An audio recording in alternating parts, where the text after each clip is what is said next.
This is Zuhdi Jasser sitting in the chair for Seth and Chris, who are away today, and the doctor's in the house. I'm taking the opportunity to get you all up to date on what's happening around the world, a world that is not as obsessed with Trump derangement syndrome as the Washington and New York media are. And there is a world that is changing around us, whether we care to look or not, regardless of what lens you look through. There are countries going through some major changes, opportunities we're missing, I think, often to have an impact on that. And I could think of no one better to help me help you think about this than Ryan Mauro. Ryan, welcome to the show. Hey, thanks so much for having me. Yeah, let me introduce Ryan to all of you. Now, Ryan is a Shillman Fellow at the Clarion Project. He's done a number of years of great work. He has a website called Fuqra Files, in addition to the Clarion Project website. We're going to talk a little bit about that. But Ryan and I always run into each other virtually on air sometimes on Fox. He's always a little earlier at Fox and Friends first, and then I'm after sometimes. But it's great to have a different media venue to share with you, Ryan, than just national television. It's great to be able to talk longer than 3 minutes, right? Yeah, exactly. But there's a lot of great work that you've done, and you've joined us in this journey with Muslim reform, with anti-Islamism. And I'd ask all of you to look at their website, Clarion Project, and take a look at the good work that they do there. I wanted to touch base with you. We were talking last segment about a number of things, civil rights movement, the deception of Islamist groups that like CARE that try to prevent free speech. But the last thing we were talking about was Saudi Arabia and MBS. And, one of the callers had some good insight into, well, maybe we should get MBS a chance. And I said, listen, sometimes the best way to give people a chance is to be tough on them, to actually push them harder when they're starting to do some of the reforms you need. And I think one of the missed opportunities, we can talk about Saudi if you want now, but I thought the first thing is Iran.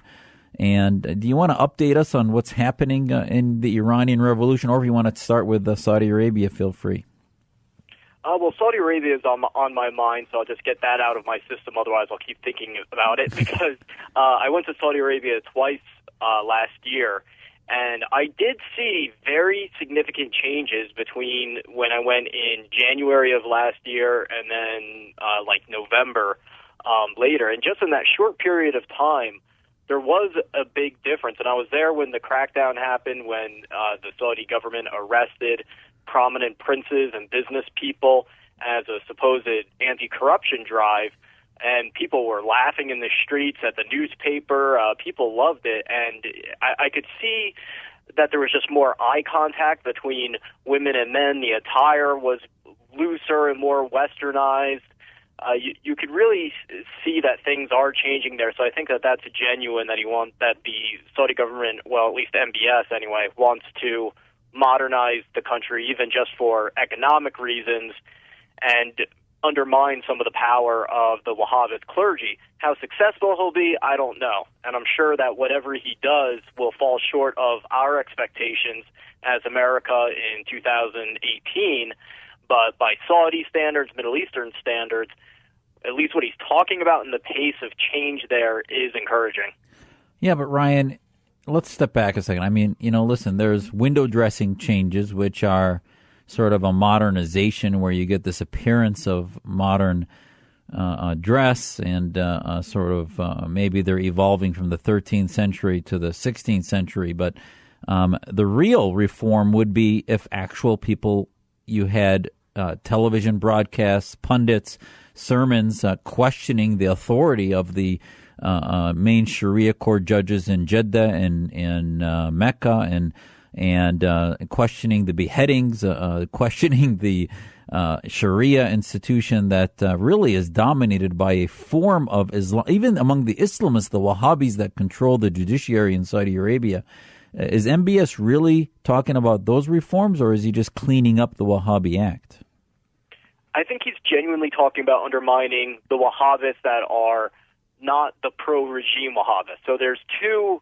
The way it was explained to me by Saudis is that there's almost two factions of Wahhabists. There are those that have been co-opted by MBS and the Saudi royal family, who are extremists but always pro-royal family. And then there are those that have more subtle condemnations of the Saudi royal family. I expect him to crack down on at least that branch of Wahhabism, because some of the speeches that he was talking about going to a moderate Islam, as he calls it, but it's not moderate by our standards, is referring to pushing back on the more extremist elements that took power after 1979. And the people on the ground, I can tell you, the expectation is that there's going to be much greater openness. There's also a fear of anarchy. They view quick freedom and democracy as being kind of hectic, and they're afraid of it. So I don't know that the people are saying do that overnight, but they are expecting greater openness and engagement with the outside world. And if he fails to deliver that, then he's going to be dealing with his own Arab Spring. So my standards, or my expectations, I should say, are very low in that part of the world. So I share your criticisms and your skepticism, but is progress being made? Yes. Okay, well, let's make sure we don't, and I'm not saying that this is from you, but often the West has a bigotry of low expectations, and I think we have to be careful not to oversell changes that they've been promising for some time. And, I think the only way to, if you look at Iran is only to the place today where they have a real revolution against the theocrats after it went through 30 years of being run by Islamist regimes, by the Khomeinis. I think Saudi Arabia may have to go through that same disruption in which the royal family, because if you look in every country in the Middle East, there's this battle, this corporate mafioso battle between two mafia tribes. One is the nationalist tribe and the other is the Islamist global tribe, the more viral Islamist movements. And I think you saw that in Egypt between al-Sisi's, National Democratic Party and the Muslim Brotherhood. You saw it in Syria between the Assadists and the Jabhat al-Nusra Islamist types. You see it in Iran. You see it in Saudi Arabia. And they're sort of that, what us reformers talk about is that third path. Give us an update on Iran. Let's talk about Iran. What happened in the last few weeks? And it's not as much in the media. Is it because they're ignoring it because of Trump derangement syndrome, or are they actually, is it dying down, sadly, across the country in Iran? The impression I get is that numbers have decreased, but I'm not confident in that impression because the regime has shut down the internet and even cell phone service in a lot of these areas, and so video and photos aren't coming out at the pace that they were previously. And the regime has been holding pro-regime rallies, which are just staffed by the Revolutionary Guards, and broadcasting that out, and then, of course, arresting and killing a lot of people. So I'm not convinced that the protests have actually died down. That's what the regime has been saying, and I've seen news outlets actually quoting pro-regime outlets because that's the only news available. But the reports I'm getting from Iranians I follow on Twitter and I get personal emails from, they say that the protests are still ongoing. They're still very widespread. And the point that they would make is that we shouldn't focus so much on numbers, whether it's 1 million people out there or 100,000, but what are they overcoming and what is the content of their chants? So you may have a smaller number of people, but if they're chanting death to Khamenei, an end to the Islamic Republic of Iran, an end to the sponsorship of terrorism in Syria and Gaza and elsewhere, then that is more powerful than just criticizing the economic policy, or in 2009, the case of the fraudulent re-election of Ahmadinejad. And then you also have to consider what they're up against in order to come out in the streets.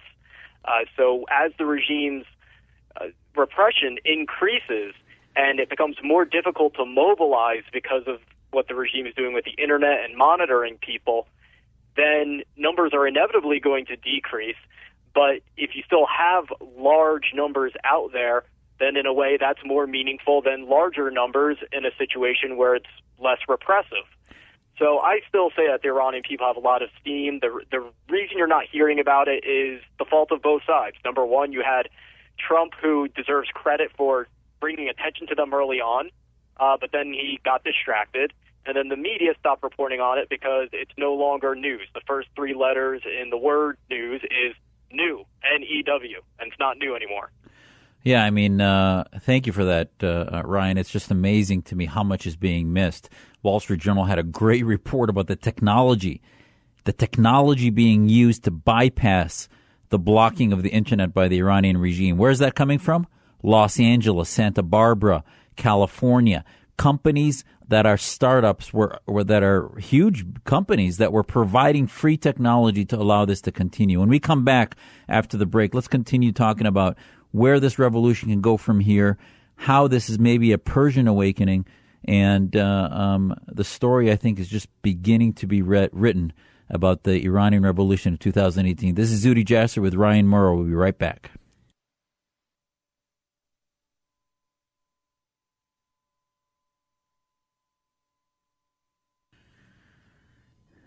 This is Zuhdi Jasser in the chair for Seth and Chris, who are away today. It's great to be with you, and thank you for allowing me to fill in for your fantastic hosts. They'll be back soon. I'm joined by Ryan Mauro, a Shulman Fellow at the Clarion Project, a longtime friend of mine, a pundit on Fox News on issues related to domestic and national security regarding the threat of radical Islamism. And he's covered and broken a number of stories that have gone on. One of them is the Fuqra files, which we'll talk about in a sec.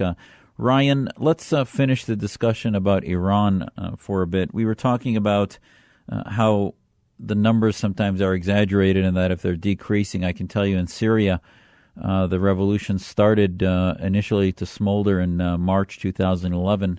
It took until May and June until you had a few cities involved, and it was slow to go on.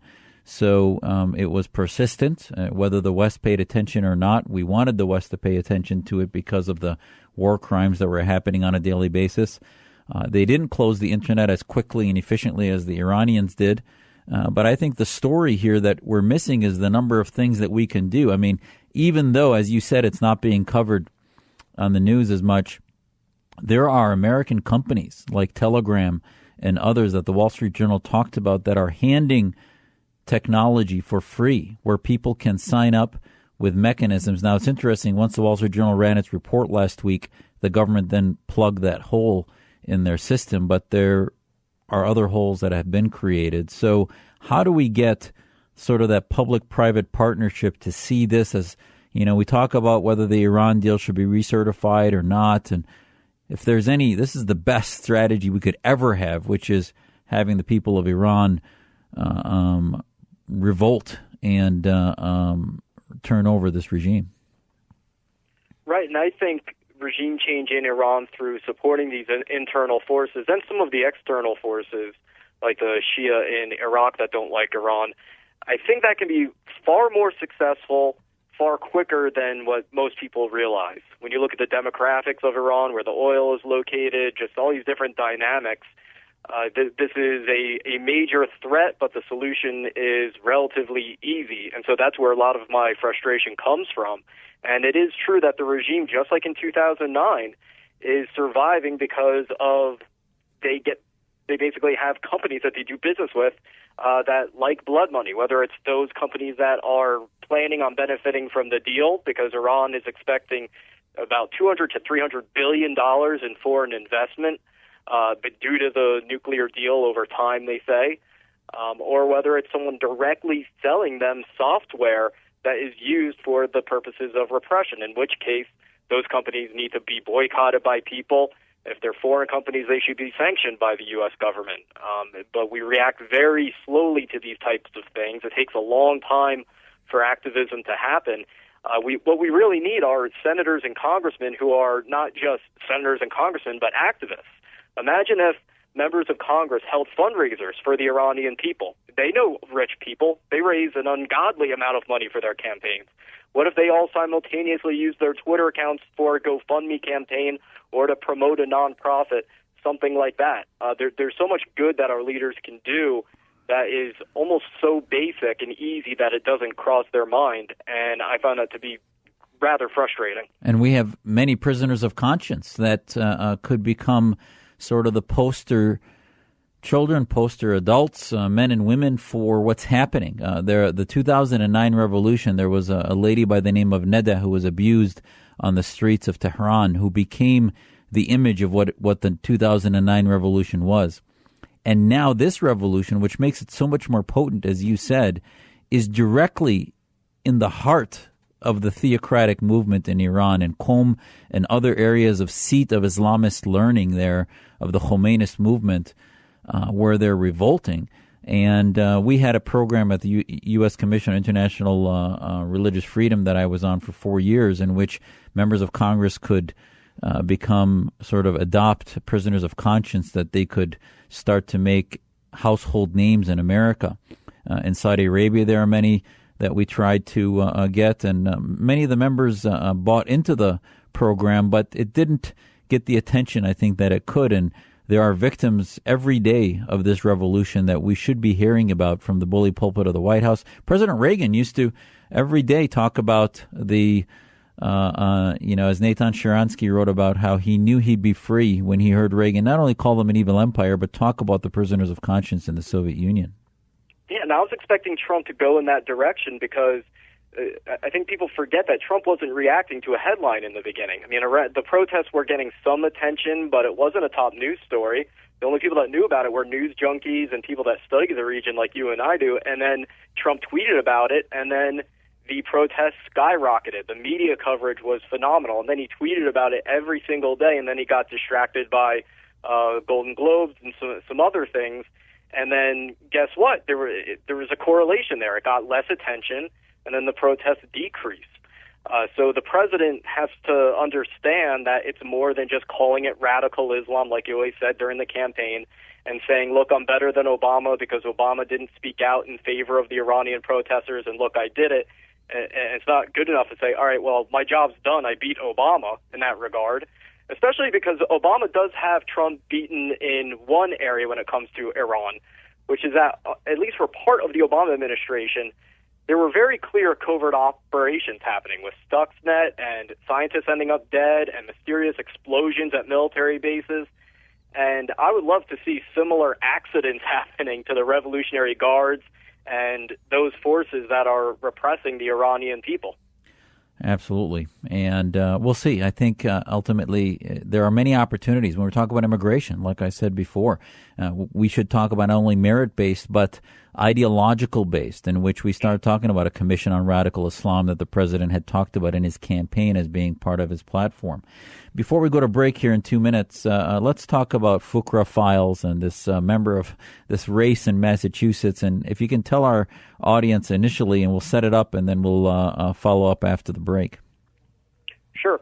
So many people listening may have heard vaguely about this topic of jihadi training camps or jihadi camps in the United States and thought that it was just your typical internet BS, but it actually isn't. It's a group that I specialize in. I have sources within the group, and the group is named Jamaat al-Fuqra, but they operate under different names, and they have 22 of what they call Islamic villages across the country, with their headquarters actually named Islamburg. It's 70 acres large and in upstate New York. The group has a history of sponsorship of terrorism, direct involvement in crime. Their leadership is in Pakistan, and they are a weird cult, not just a jihadist group. They are a very weird cult with an apocalyptic mindset, and they really hate me, but they also really hate you, Zudi. So I guess we could talk about that. They called you basically an apostate the other day. Yeah, and I think sort of the connection to politics, and you can marginalize their numbers and say they're just a few thousand, but at the end of the day, just like Hizb ut-Tahrir and other more offensive, militant verbiage groups, I think we can learn a lot from the tip of the iceberg as to what's happening deeper underneath with some of the larger Islamist movements. This is Zudi Jasser with Ryan Mauro. We'll be right back on the Seth and Chris Show. Stay with us.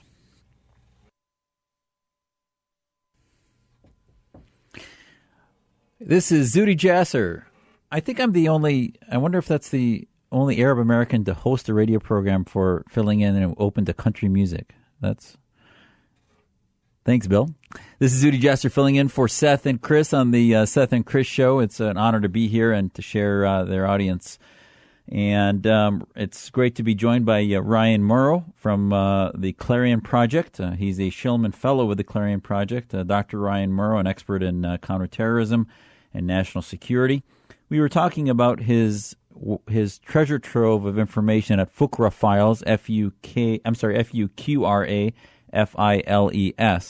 And this little unknown group that you unroofed, I think, has a lot to teach us. Its numbers may not be that great, Ryan, but they even tried to run a candidate for Congress, didn't they? Yes, that's ongoing right now. So their new strategy, aside from trying to appear moderate and by teaming up with CARE, who I know you talk a lot about, is that they're trying to run candidates for office, and then when you criticize them, they absolutely destroy you in the press, and the press goes along with it, even though their leader says things like Jews are examples of human Satans, and their members have blown people up and killed them. And when it comes to CARE, at least they're able to successfully create this gray area. But with Fuqra, their extremism is so in your face that it's really remarkable that the press doesn't report on the group accurately. And so their general counsel, an African-American woman who's very articulate and is, in theory, a great politician because she's such a good speaker, is running for Congress in the Democratic primary in Massachusetts. And so she's getting some positive media attention, and they are now, retaliating and criticizing me for just reporting on stuff that her group has said and stuff she's said on Facebook. But like you said, this is a microcosm. This group does have 22 of what they call Islamic villages. I think the threat potential is very high, but more than anything, it's a microcosm of how the most radical groups are able to operate in the U.S. And more broadly, I would say that when you look at how the media treats this candidate and other candidates, one of the biggest threats we face is the idea that Islamists are going to be the ones that represent all Muslims in Congress. The idea that every single elected Muslim is going to be at least an apologist for the Islamist lobby, whether it's Fuqra or the Muslim Brotherhood. And if that happens, it continues to happen, that's going to really set us back as friends of the Muslim reform movement and foes of the Islamist ideology. So that's why I would cut off one of my fingers if the result was us saying Senator or Congressman Zuhdi Jasser. Because if we can get an anti-Islamist Muslim in Congress, it will be a decisive victory in the war against the Islamist ideology. I honestly believe that. Well, I think, so far all we have is Congressman Ellison and Andre Carson, who are apologists. And it is sad to me that so far the victim narrative has dominated it. I testified to Congress in 2011 about the threat, as you recall, and Congressman King invited an all-Muslim panel at the time, and Ellison stole the show with tears and crocodile tears about how victimized he was and how the nation is something he doesn't even recognize. And what has he done since then, 7 years later? I mean, I have a chapter about him in my book, A Battle for the Soul of Islam, and in my podcast, Reform This, I've talked about it quite frequently, and yet it's still a drop in the ocean compared to these groups like Fuqra and Hizb ut-Tahrir and others that yet we have yet to address at all. I mean, even Chelsea Manning's running for Senate, and her ads are crazy. I mean, it's the most unbelievable advertisement that came out. It's just a joke. But, where are we headed? Do you think anyone's going to start paying attention to this, or are we sort of circling the drain of ethnocentrism in our news coverage? I fear that too much of our society has made victim a synonym for hero. And so people strive to become a victim because they think that's what the definition of a hero is. And no, a victim is a victim. It's someone you feel sorry for. And then a hero is someone like Martin Luther King Jr., who makes you feel empowered, who inspires, who succeeds and accomplishes things. And you look at the rhetoric of Islamists or Islamist apologists, and you can see the contrast. Martin Luther King Jr., you maybe talk about real problems, but you feel patriotic just listening to the guy, and you feel empowered. And that's what we need coming from the Muslim American community, coming from the Muslim world, not someone that just is so negative and constantly harping on the negative parts of our society and exaggerating them. Do you want to stick around one more segment? Or Sure. All right. We'll be right back with Ryan Mauro. This is Zuhdi Jasser on the Seth and Chris Show. We're talking about what it means to be an American and what tough love would be for reform, for modernization, for national security in dealing with the threat, and what are on America's agenda items, if you will, and how do we address them? This is Zuhdi Jasser filling in for Seth and Chris on the Seth and Chris Show. We'll be right back. Call me, 508-0960, 508-0960, 602.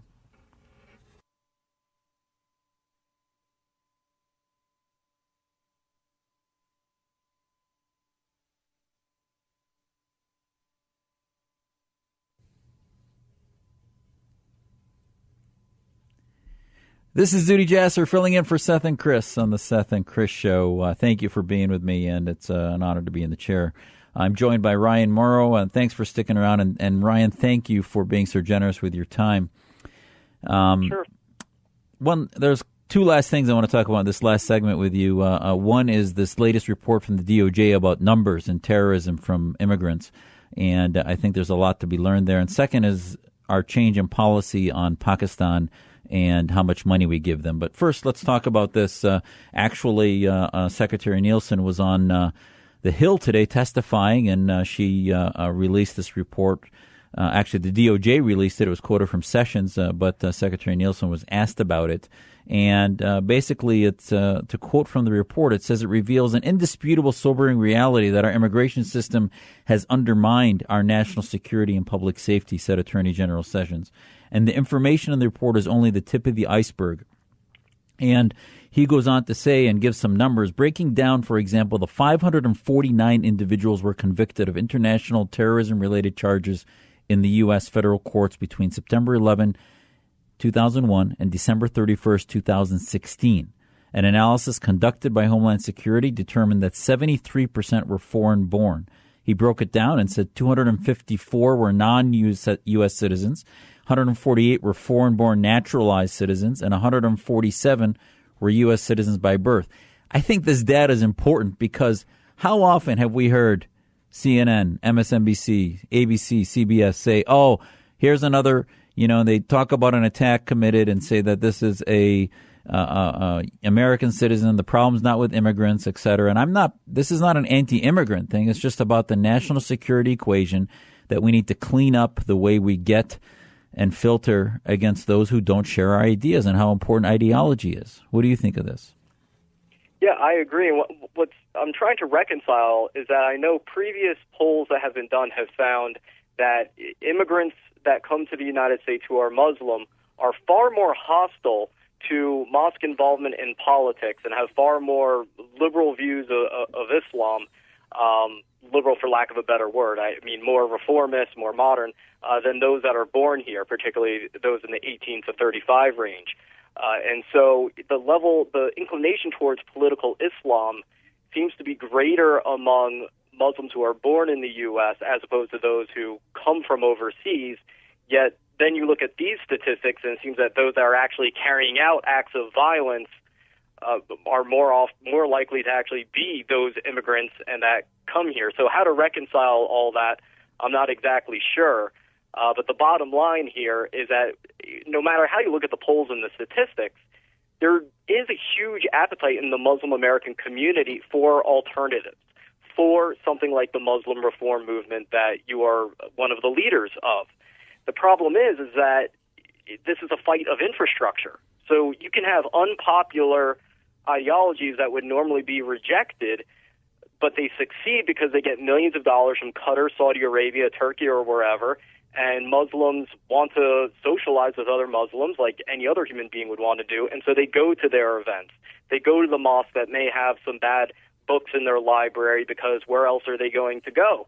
And so the big game changer here, aside from, like I said, Muslims who oppose Islamism unequivocally getting elected, would be having the U.S. government or someone else, maybe a collection of billionaires, funding a competitor to the political Islamist infrastructure that has dominated the scene for decades and decades. Imagine if the bin Salmans of the world didn't spend $400 million on a painting or a chateau in Paris, but rather spent it on 30 counterterrorism, counter-Islamism centers in the West.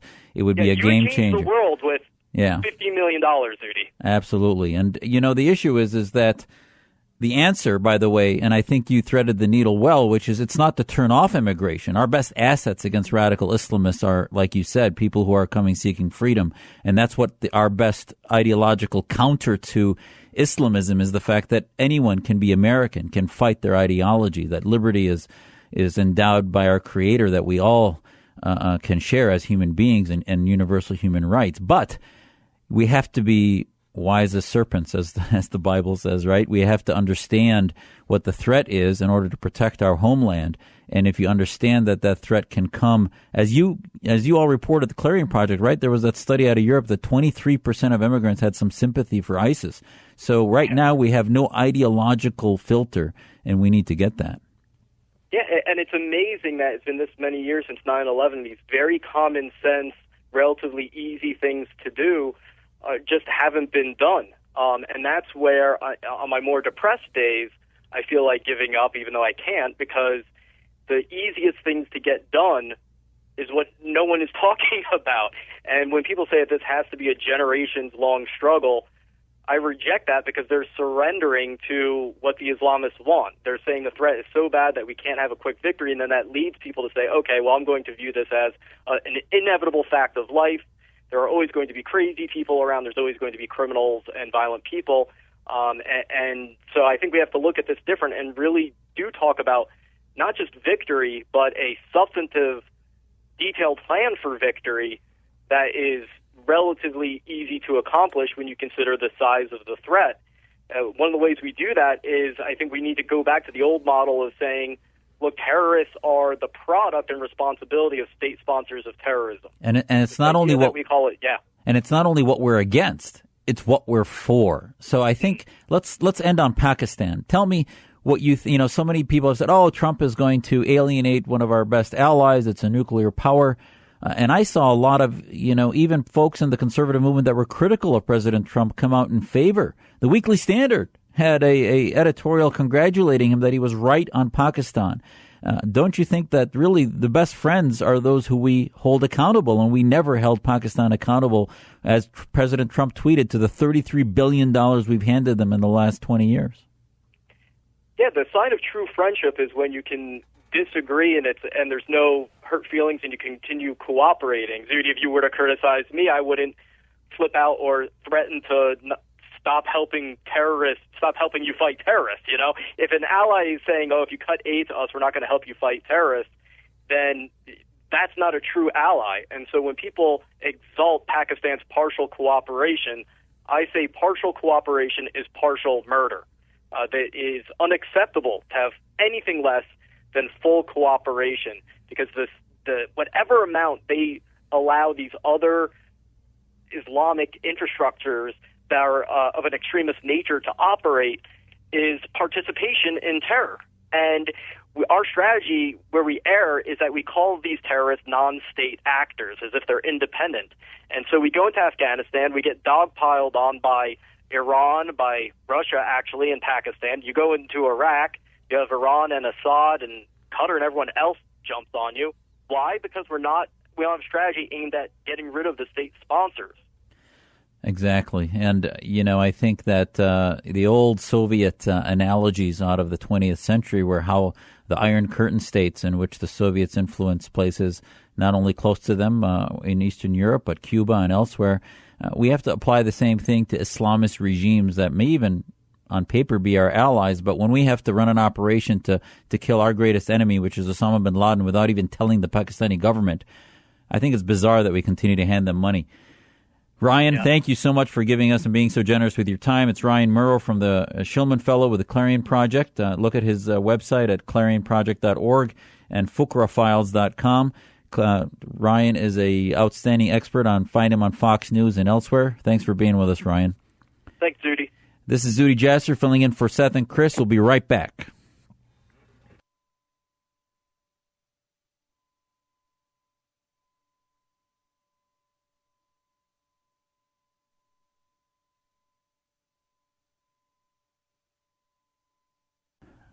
This is Zudy Jasser filling in for Seth and Chris on the Seth and Chris Show.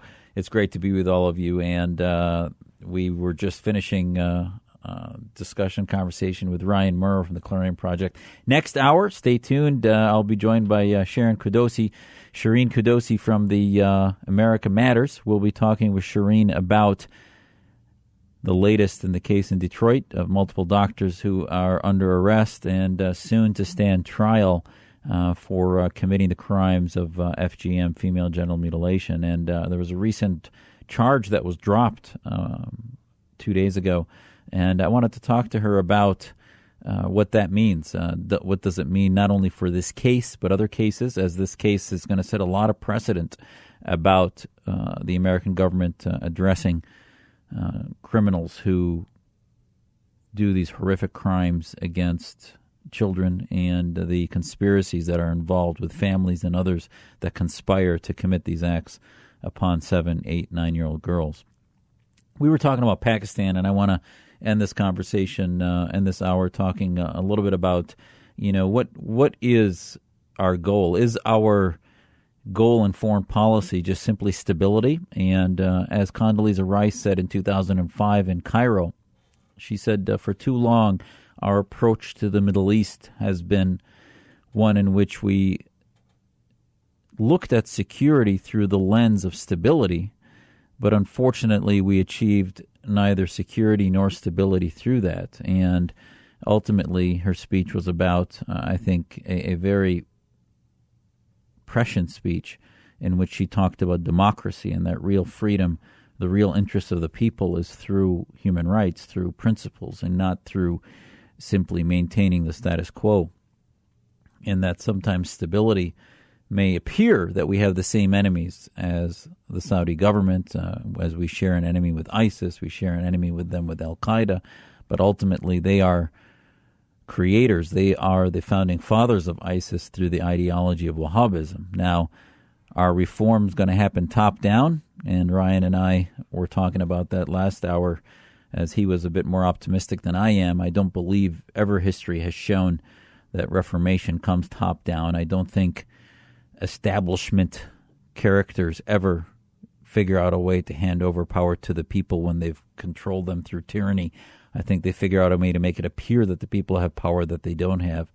And I think ultimately real reform happens bottom up, through disruption, through chaos. That's been the revolutions that helped create Western democracy.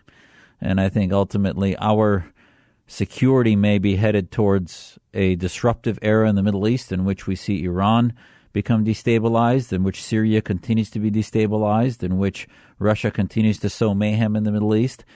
But ultimately that will be the pathway, as we saw our great democracy, Western democracies from France and UK and Germany and others had avenues through revolutions, and then they even fell back in the early 20th century. So it's always back and forth, but call me, 602-508-0960, 508-0960. Next hour, we'll be talking to Shireen Kudosi about the latest in the Detroit cases of physicians on trial for horrific crimes. This is Zuhdi Jasser filling in for Seth and Chris.